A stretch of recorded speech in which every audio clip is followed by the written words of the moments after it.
குருஜி வணக்கம். வணக்கம் சார். எப்படி இருக்கீங்க? நல்லா இருக்கீங்களா? நல்லா இருக்கும் சார்.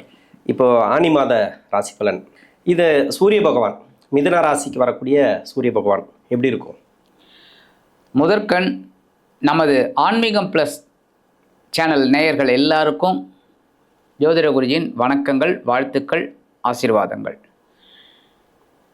இந்த அருமையான பதிவில் நம்ம பார்க்க போகிறது சூரிய பகவானோட பெயர்ச்சி. இந்த சூரிய பகவான் ஆனி மாதம் இதுவரைக்கும் ரிஷபராசியில் இருந்தார். ரிஷபராசியில் இருக்கும்போது ஒன்றும் பெருசாக எதுவும் நடக்கலை யாருக்குமே. ஏன் அப்படின்னா அங்கே சனியோட பார்வை விழுந்துட்டு இருந்தது. இப்போ அவர் மிதுன ராசிக்கு வரப்போகிறார். மிதுன ராசி அப்படிங்கிறது ஒரு புதன் நட்பு தான். சூரியனுக்கு ஒன்றும் அந்த அளவுக்கு பகைன்னு சொல்ல முடியாது. அதேமாதிரி இவரோட நட்சத்திர சஞ்சாரமும் இந்த திருவாதிரையில் வரும்போது தான் கொஞ்சம் பிரச்சனை. மற்றபடி மிருகசீரிஷம், புனர்பூசம் ரெண்டுமே அவருக்கு நட்பு கிரகங்களோட நட்சத்திரம் தான். அந்த வகையில் இந்த மிதுன ராசிக்கு வரக்கூடிய இந்த சூரிய பகவான் ஒரு மாற்றத்தை கொடுப்பார். கண்டிப்பாக எல்லா விஷயத்திலுமே ஒரு மாற்றத்தை கொடுப்பார். ஏன்னா முதல்ல சனி பகவானோட பார்வையிலேருந்து ரிலீஸ் ஆகிட்டார். அதனால் உலக அளவில் இருக்கிற சில பிரச்சனைகள்லாம் கண்டிப்பாக ஓயும். அதேமாதிரி அரசியல் ரீதியாக, ஏன்னா சூரியனாலே அரசியல் அங்கே வந்துடும், அதுவும் கொஞ்சம் ஓரளவுக்கு மாற்றங்களை சந்திக்கும். மாற்றங்கள்னால் இதுவரைக்கும் இந்த பிரச்சனைகளை சந்தித்த சில கட்சிகள் பிரச்சனைகள் இல்லாமல் நிம்மதியாக ஒரு ஆட்சி பண்ணக்கூடிய ஒரு சூழல் கண்டிப்பாக அமையும். சரி, ஓரளவுக்கு நல்லபடியான ஒரு முன்னேற்றம் கிடைக்கும் அப்படின்னு பார்த்திங்கன்னா, இந்த திருவாதிரை நட்சத்திரத்தில் வரும்போது கொஞ்சம் பிரச்சனைகள் தலை தூக்கலாம் தான் சொல்கிறேன். மற்றபடி கரெக்டாக இருக்கும் அப்படின்னு சொல்ல முடியாது. ஏன்னா மற்ற கிரகங்களோட சஞ்சாரம் வச்சு தான் நம்ம இந்த தமிழ் மாத பலன் சொல்கிறோம். ஸோ ஓரளவுக்கு இந்த சூரிய பகவான் ஆனி மாத ராசி பலன்கிறதுல வரும்போது மிதுன ராசியில் கண்டிப்பாக ஒரு பெரிய மாற்றத்தை கொடுக்க போகிறார். அந்த வகையில் ஒவ்வொரு ராசிக்கும் என்னென்ன பலாபலன்களை கொடுக்க போகிறாருங்கிறத பார்ப்போம். விருச்சிக ராசி, இந்த விருச்சிக ராசிக்காரர்களுக்கு ராசிக்கு 10 குடைய கிரகம், 10ஆம் அதிபதினு சொல்லக்கூடிய ஜீவனஸ்தானாதிபதினு சொல்லக்கூடியவர் 7ஆம் இடத்துலேருந்து 8ஆம் இடத்துக்கு பயிற்சி ஆகிறார். அதாவது சூரிய பகவான் பயிற்சி. இன்னொன்று இந்த ஆனி மாதம் ஃபுல்லாகவே சூரியனோட ஆதிக்கம் தான். அந்த மாதம் ஃபுல்லாகவே அங்கே தான் இருப்பார். இந்த விருச்சிக ராசிக்கு எப்படி இருக்கும்? விருச்சிக ராசி நேயர்களுக்கு இந்த மாதம் அப்படிங்கும்போது கொஞ்சம் இந்த சூரிய பகவான் அஷ்டம ராசியில் மறைவு ஸ்தானத்துக்கு வர்றார். ஸோ கொஞ்சம் கவனமாக இருக்கணும், அவ்வளோதான். ஏன்னா 2ஆம் இடத்தை வேற பார்க்குறாரு, சனி பகவானும் பார்க்குறாரு. பொருளாதார ரீதியாக கொஞ்சம் டென்ஷன் வரும். ஆனால் இதெல்லாம் நிவர்த்தி பண்ணக்கூடிய அளவில் குரு உட்காந்துட்டுருக்கார். குரு 9ஆம் இடத்துல. ஓடி போனவனுக்கு 9ஆம் இடத்துல குரு இருந்தால் சூப்பர்னு சொல்லுவாங்க. இது என்னென்ன நிறைய பேர் அதை தப்பாக எடுத்துட்டு இருக்காங்க, ஓடி போகணும் போல இருக்கு அப்படின்னு.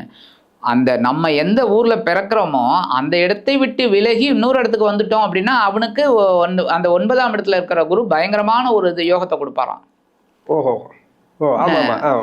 என்ன அப்ப இந்த குரு அந்த அளவுக்கு ஒரு நன்மையை கொடுக்கக்கூடிய ஒரு இடத்துல இருக்கார், 9ஆம் இடத்துல. அப்ப இதெல்லாம் என்ன பிரச்சனைகள் வந்தாலும் சமாளிக்கக்கூடிய ஒரு இடத்துல குரு உட்கார்ந்துட்டு இருக்கார். இதுல குரு இவங்க ஜென்மராசியை வேற பார்க்குறார், 5ஆம் பார்வையா. அதுதான் இவங்களுக்கு பெரிய ப்ளஸ் பாயிண்ட்டு. இப்போ தான் விருச்சிக ராசி நேயர்களுக்கு ஒரு மனசில் ஒரு சந்தோஷம் வந்திருக்கு, முகத்தில் ஒரு தெளிவு வந்திருக்கு. நிறைய பேர் பார்த்திங்கன்னா தெரியும். இப்போ தான், ஏன்னா ரொம்ப நாளாக கஷ்டப்பட்டு ரொம்ப வருடங்களாக கஷ்டப்பட்டவங்க இப்போ கொஞ்சம் பரவாயில்லைங்கிற ஒரு லெவலுக்கு வந்திருக்காங்க. மற்றபடி இன்னமும் எனக்கு கஷ்டம் தொடர்ந்துட்டு இருக்கு அப்படின்னா அவங்களோட ஜனன கால ஜாதகம் பார்த்தா தான் தெரியும். அந்த வகையில் இவங்களுக்கு இந்த ஆனி மாதம் இந்த சூரிய பகவானோட பெயர்ச்சின்னு நம்ம பேசும்போது கொஞ்சம் கவனமாக இருக்கணும். ஏன்னா இவங்களுக்கு 2ஆம் இடத்துல இந்த குரு, அந்த சூரியனோட 7ஆம் பார்வையை விழுறது, சனியோட பார்வையும் விழுறது. ஸோ குடும்பத்தில் பிரச்சனைகள் வர்றதுக்கு வாய்ப்பு இருக்குது. அதே சமயம் தனவரவு, பொருளாதாரம் கொஞ்சம். அதேமாரி வாக்கு, சாதாரண விருச்சிக ராசி நேயர்கள் வாக்கு கொடுக்க மாட்டாங்க. கொடுத்தா நிறைவேற்றுவாங்க, கொடுக்க மாட்டாங்க. முக்கால்வாசி அப்படியே அந்த என்னமா சொல்லுவாங்களே, கழுவுற மீனில் நழுவுற மீன் சொல்லுவாங்களா, அந்த மாதிரி இருப்பாங்க. பட் ஜென்மராசியை குரு பார்க்கறது இவங்களுக்கு ஒரு திருப்தி.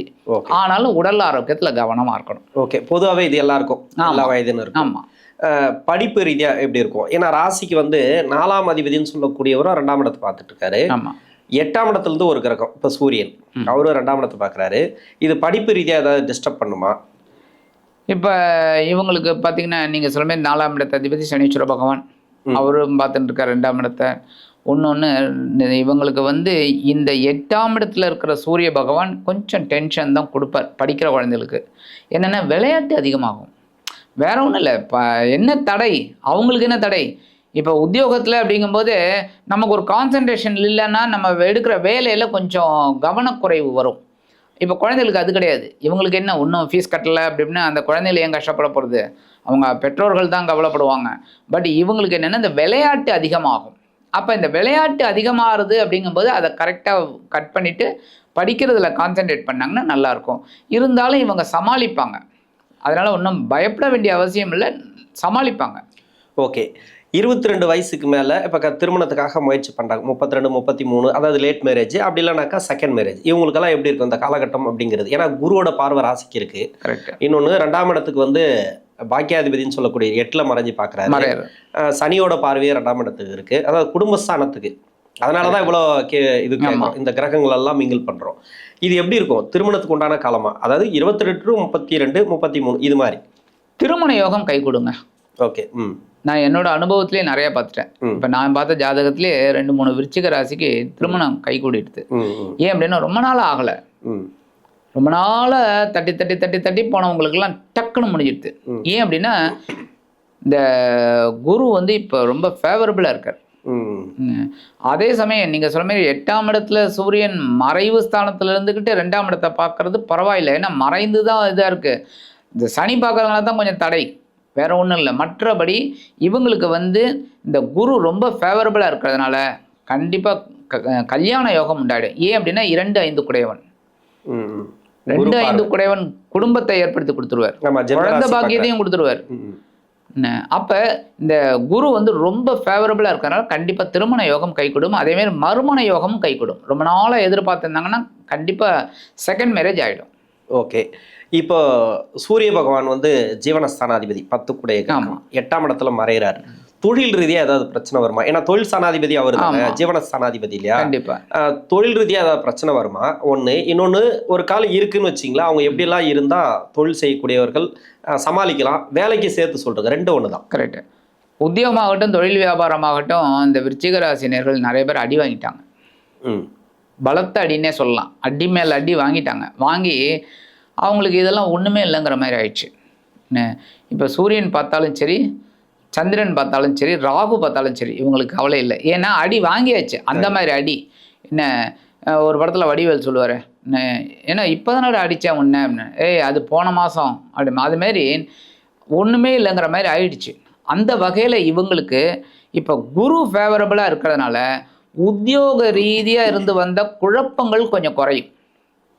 ஒரு ஸ்டபனாக ஒரு அடுத்த ஸ்டெப்புக்கு எங்கே போகலான்னு ஒரு தெளிவு கிடைக்கும். அதேமாரி தொழில் வியாபாரம் நிறைய பேர் வந்து க்ளோஸ் பண்ணிட்டு வேறு உத்தியோகத்துக்கு போயிட்டாங்க, இல்லைன்னா வேறு அவங்களுக்கு தெரிஞ்சதில் போயிட்டாங்க. பட் அவங்களுக்கெல்லாம் இப்போ நல்ல ஒரு யோகமான ஒரு காலம் கொஞ்சம். ஏன்னா என்னதான் தொழில் ஸ்தானாதிபதி 8ஆம் இடத்துல மறைந்தாலும் இவங்க அந்த தொழில் வியாபார ரீதியாக உத்தியோக ரீதியாக கொஞ்சம் கவனமாக இருந்தால் போகும். மற்றபடி கவலைப்பட வேண்டிய அவசியம் இல்லை. ஏன்னா குரு நல்லபடியாக ஒரு பொசிஷனில் இருக்கார். அதனால் நல்ல ஒரு முன்னேற்றம் இருக்கும். கவனம் வேணும். ஓகே. விருச்சிக ராசிக்கு பெண்களுக்கு பொதுவாக இந்த மாதம் எப்படி இருக்கும்? ஆனி மாதத்தில் விருச்சிக ராசி பெண்கள் அப்படிங்கும்போது இப்போ தாங்க அவங்க உடம்பு ஆரோக்கியமே வந்திருக்கு. மன ஆரோக்கியமும் இப்போ தான் வந்திருக்கு. மனசில் குழப்பம், உடல் ஆரோக்கியம் தெளிவில்லை, இந்த மாதிரிலாம் இருந்தது.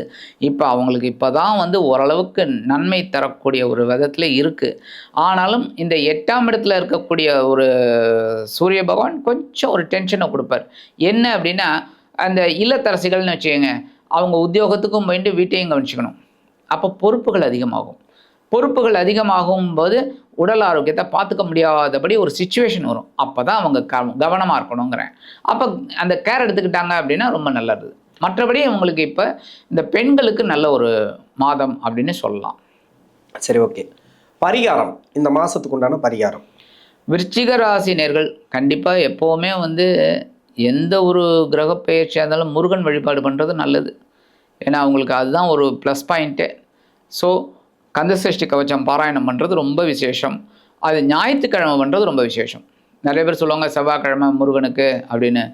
இவங்க ஞாயிற்றுக்கிழமை பண்ணுறது ரொம்ப விசேஷம். சூரியனை மனசில் நினச்சின்ட்டு இவங்க பண்ணுறது ரொம்ப விசேஷம். அதேமாரி ஆதித்ய ஹிருதயம் கேட்குறது ரொம்ப விசேஷம். அது அவ்வளவு நல்லது. அந்த ஆதித்ய ஹிருதயம் சொன்னால் ரொம்ப விசேஷம். சொல்ல முடியல அப்படின்னா கேட்கலாம், தப்பே கிடையாது. அது ரொம்ப விசேஷம். அதை ஒலிக்க விட்டால் கூட போகிறோம், அந்த ஒரு வைப்ரேஷன் கிடைக்கும். ஸோ இந்த பரிகாரம் இவங்க பண்ணினாலே இந்த விருச்சிக ராசி நேயர்களுக்கு அஷ்டம ராசியில் மறைந்தாலும் சூரிய பகவான் அனுகூலம் கண்டிப்பாக கிடைக்கும் என்று கூறி விடைபெறுகிறேன். நன்றி. நன்றி.